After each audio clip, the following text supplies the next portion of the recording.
This is The Mystery of Easter by Amelia Dress.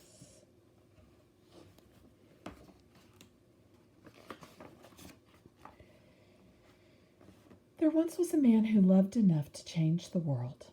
People knew him. He was in God and God was in him. Everywhere he went, people would ask him, "What's the best way to live?" This man, whose name was Jesus, would answer, "Love. Love God, love yourself, love everyone else." Now, there were some people who did not like what Jesus was teaching.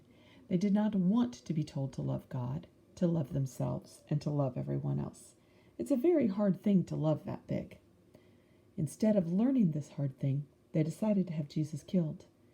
This is the hard part of the story. When we tell this part of the story, we always say, it is not the end of the story. The hard part of the story is that Jesus' enemies did not want to learn to love, so they had Jesus killed on a cross. The cross reminds us of a very sad thing. Jesus' friends, the ones that knew he was in God and God was in him, were very sad.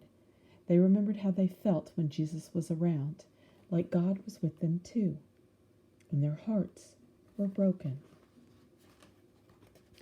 Jesus' friends put him in a tomb, which was like a cave, and they used a big stone for the door. And then they took some time to cry and hug and to try to fix their broken hearts. Later, several of Jesus' friends went to the tomb where he was buried. Sometimes when you're very sad because someone has died, it helps to visit their grave. The tomb was like a grave, and Jesus' friends were very sad. When they got there, they discovered that these huge stones had been blocking the entrance, was set out of the way.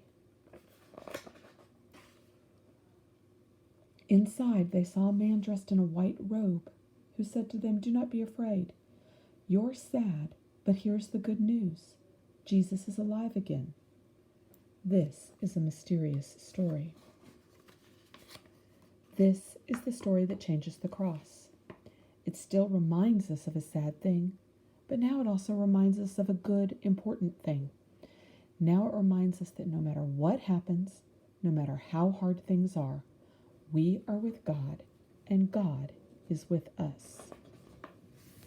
This is the secret to loving God, loving yourself, and loving everyone else.